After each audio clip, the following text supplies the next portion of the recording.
Hey, it's the Red Weekend, and hope you guys had a happy Thanksgiving and enjoyed your break. For you people who didn't have to work, sorry for you people who did. Um, but it's been a long weekend. Well, you know what? Non-political, just because the fact that I'm a huge Mets fan, and the Mets had a huge weekend. So if you're not a sports fan whatsoever, sorry, but I'm a huge sports fan. Um, Even though the politics of sports pisses me off because they're going woke usually most of the time. Not every athlete, but a lot of them. So, anyways, but that's not what I'm going to talk about today. From the title of the article, from the video, what I want to talk about is this Maxwell case. I want to talk a little bit about it. I'm going to actually read through a Daily Wire article, but I find it funny that it's not being talked about to the same extent as the Rittenhouse case, considering that Rittenhouse was a 17-year-old at the time of the trial. Well, when at the incident was 17, the time of the trial 18. This was the talk. Everything on the news was Rittenhouse, Rittenhouse, Rittenhouse.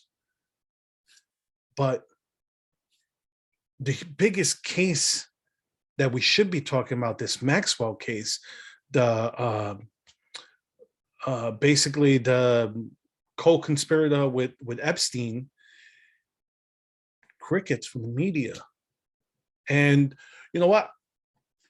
I am going to be equally critical to both today, to both media outlets, because here, look, I'm going to start with CNN.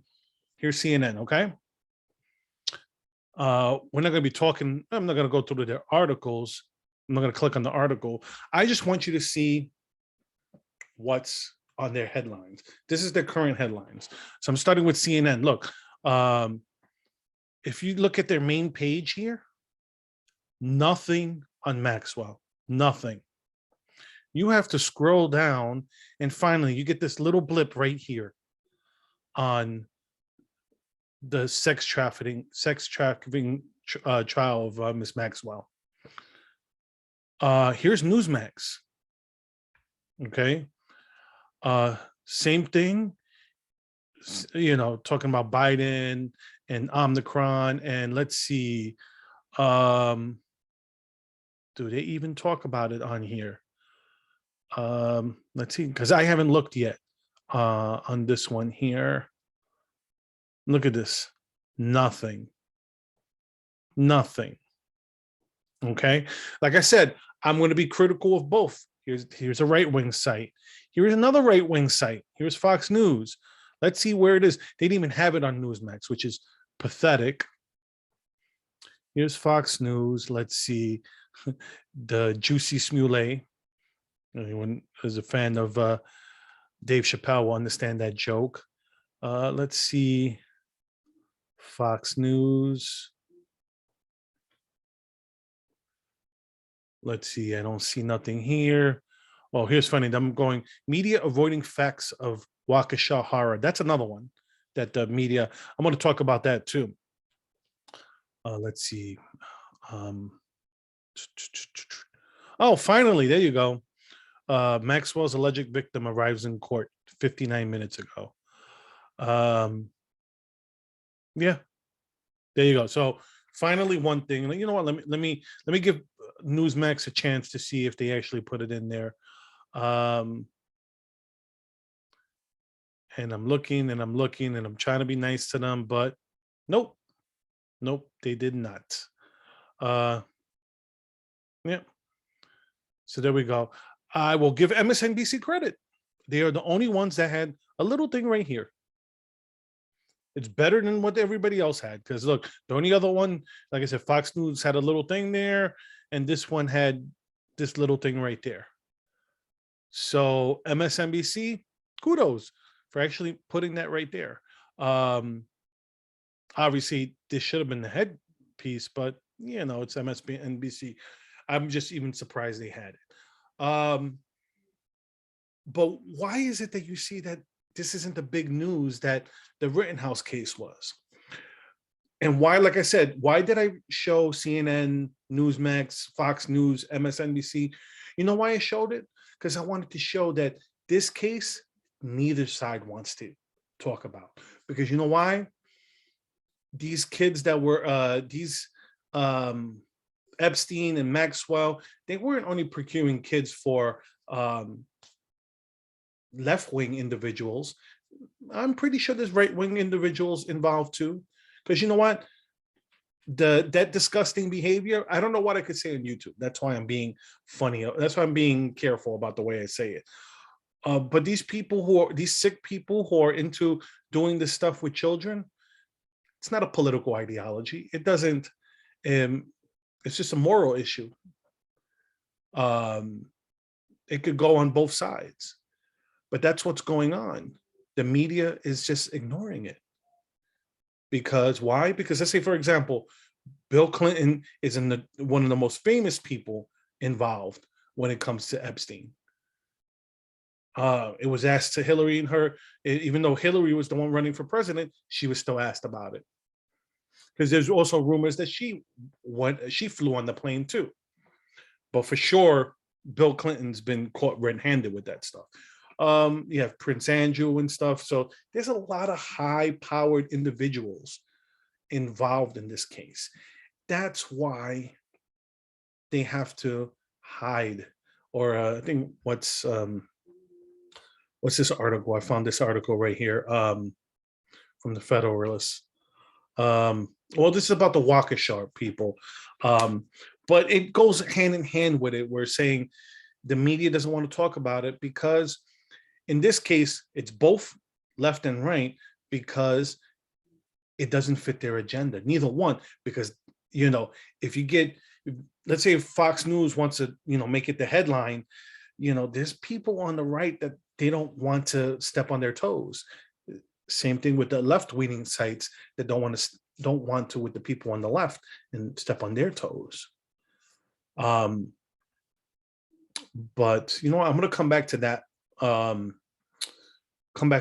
an example here. But you know what? Let's go a little bit about this case.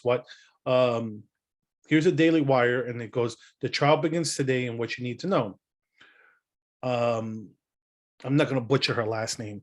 I mean her first name, but Maxwell, the British socialite who is accused of serving as a madam for convicted pedophile Jeffrey Epstein and procuring him underage girls for sex, will go on trial today, Monday, in a case that will end up exposing the men who's used their services. If convicted on all accounts, she could spend 70 years in jail, for all intents and purposes, a life sentence. She's pleaded not guilty and is being held in the hellhole, sometimes referred to as a hellhole. Which one? In the hell? Okay. Daily Wire previously reported Maxwell allegedly believes that Epstein was murdered in prison and that she could be a target. A federal judge denied her bail and ordered that she be held at the Brooklyn Detention Center, where she has been since shortly after her July 2nd arrest in New Hampshire. Epstein died in prison, as we all know, on August 10th, 2019, but contrary to Maxwell's claim, New York City's chief medical examiner ruled his death a suicide. Yes, just like Christmas lights. They don't hang themselves. In August 2020, 8 women were saying they were victims of Epstein, detailed the alleged encounters with him in a Lifetime documentary.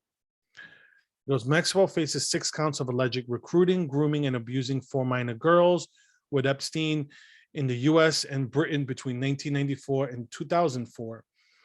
There's also she's also accused of engaging in group sexual encounters with Epstein and an underage girl, identified as minor victim 1 from 94 to 97. It's unknown if Maxwell would take the stand, but NPR laid out while her lawyers are expected to say in defense. The defense is expected to argue that there's no way Maxwell can get a fair trial, that she's in essence being tried for Epstein's crimes and has already been found guilty in the court of public opinion. Meanwhile, prosecutors will likely explain the charges against her without exaggerating or overperforming, said former U.S. Attorney in District Jean Rossi. Okay. New allegations were filed against Epstein's estate after meeting the pair. All right. So yada, yada, yada. There you go. So this should be big news because this involved a lot of high profile names. This wasn't just, just some run of the mill pedophile. This was, we're talking about, like I said, big players in government. There's talks of that this guy might have been involved with different intelligence agencies. That's why I mean, this document. This guy had so much money, and there's no documentation of how he made this money. And what it looks like is a lot of this money was made through blackmail. So when you have this type of case, it should be frontline news. This is, as much as they talked about the Rittenhouse case, this should be talked about like that. But that's what's going on. It's silent. It could be because let me be fair. Let me say maybe it's not being talked about because cameras aren't allowed in federal courtrooms. Okay, I could understand that. But this doesn't mean that you shouldn't talk about it. You're still going to get transcripts, daily transcripts to talk about what's going on. So we'll see. We'll see what happens. But it's not surprising that the media keep quiet once, let's say, for example, you have like January 6th. They keep talking about January 6th. They can't stop talking about January 6th because it's the worst thing in the world. They were talking about Rittenhouse, making it seem like he shot, black people instead of shooting the 3 white people he shot. But that's what the media does. I mean, you have this case here. You have the Waukesha case where there's victims fighting for their lives still. So even though there's only been 6 deaths, there could be more. But there's people who are fighting for their lives. Where's the media in this? Let me ask you a question. During the Rittenhouse case, they like to say, oh, what if the person was black? Okay, let me ask you a question. What if the person was white? Would people not be talking about this case? Let's be realistic. Let's say, for example, if this was a white guy who ran through a parade of people of color, let's say blacks, Hispanics, whatever, it would be talked about. Like I give you, for example, when I covered the Puerto Rican case in Chicago of the Puerto Rican couple that got killed. It was a bunch of black people that killed them. So the minute that came out of the media. So, they like to talk about white privilege, but there's some black privilege too right now. There's power in being a person of color. Like, for example, one of the reasons why I fight against that stuff and I'm able to get away with it is because I have color. I'm Hispanic, I'm Puerto Rican. And you could call me racist, and I'm like, well, you could look at my family. I have, light skin, light eyes, light hair. I also got some darker skin family members. So call me what you want. It doesn't affect me. But that's what goes on with stuff like this, where this person is, the media is not covering it anymore. And that's what they're talking about. It shows here about when this case has been mentioned in different news outlets, which I'm not going to go back and forth about that, but we all know, we all see it. We all see it all the time. We see it all the time, like the kids in cages. Okay, started in 2014 with Obama. Trump became president. Kids in cages. Oh my God. AOC crying in the parking lot with her white outfit. Crickets now. You had Ted Cruz grilling Mayorkas, and he's like, "Oh, I object to you calling it cages."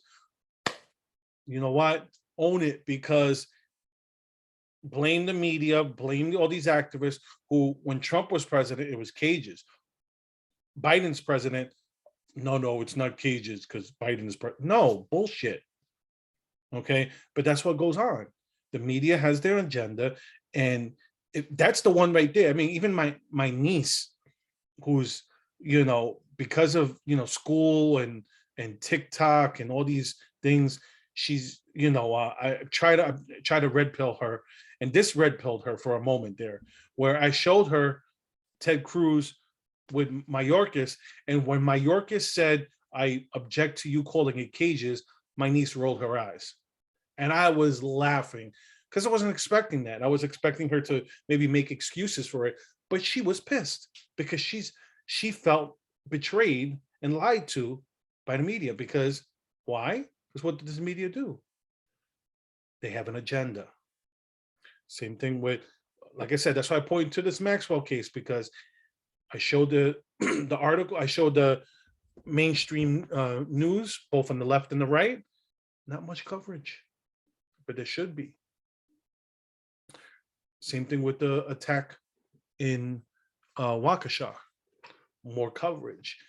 Kids in cages with Ted Cruz going after Mayorkas. Should be more. There should be more coverage about that, because kids in cages. But when I say, when people on the left say the media doesn't have an agenda, it's only Fox News and all the right-wing outlets, and I'm like, that's hilarious. That's cute that you guys think that it's only one-sided that has an agenda. You're only okay with that other agenda because you agree with it. But like I said, when it comes to stuff like the Maxwell case, they both stay quiet because it affects both left and right. So I'm going to leave it there. Like I said, I hope you guys had a happy Thanksgiving. And if you're a Mets fan, let's go Mets. I'm out.